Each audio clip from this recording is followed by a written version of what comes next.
When your average American student thinks of Walt Whitman, they probably picture something of a big old bearded mall Santa who writes like crazy Uncle Robbie off his medicines, a long drawn-out story that goes off on a dozen tangents and takes a couple centuries to get absolutely nowhere.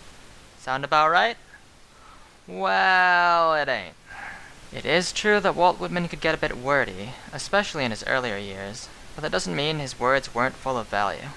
If we take the time to look past the excess and coarseness of Whitman's words, we can reach the immutable wonder hidden within, a wonder known as the Kosmos.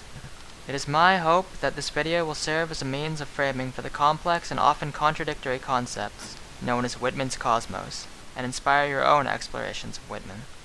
Spelled K-O-S-M-O-S, the Kosmos was a central concept of many of Whitman's works. It represented many things to Whitman, which I have sorted into three main categories. These three are divinity, unity, and eternality. From the beginning of his very first edition, the concept of divinity was taking form in Whitman's poetry. In fact, divinity takes many different forms throughout Whitman's works. Sometimes in the traditional sense, but more often in new and exploratory ways. For example, Whitman's soul is commonly referenced in his works, and is a clear manifestation of his divinity, and yet, perhaps, it is most divine when viewed in tangent with his body.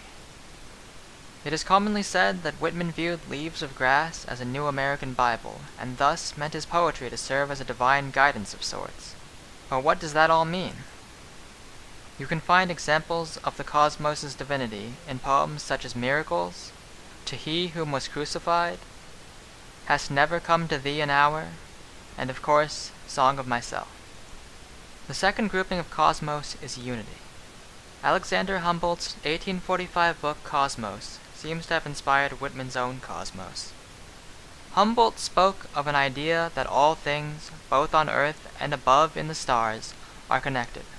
This is an idea that Whitman seems to have taken to heart, especially at the encroachment of the Civil War. Whitman saw himself as connected to all Americans, to all people and all things. Though the war shook him deeply, it did not crush his belief in unity. However, paradoxically, it may have added an individualistic element to it.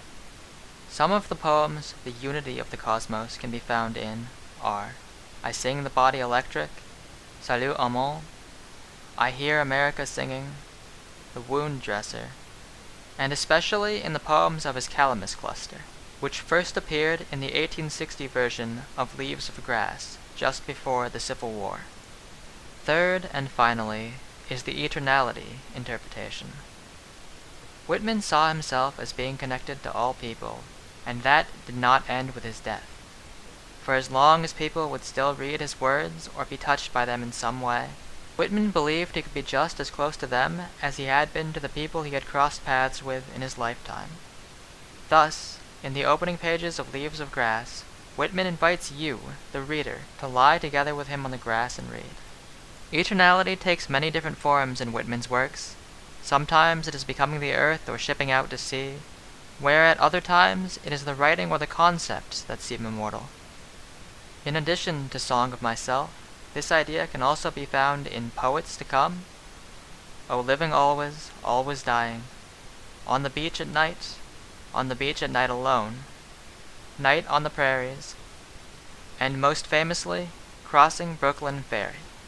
The boundaries of the cosmos are nigh infinite, and there are many topics and poems to delve into. What we have covered here is just the barest surface of the rich and deep world of Whitman. Still, I hope that it has helped inspire you to dig deeper into one, or some, or many, or all of the concepts that make up Whitman's cosmos.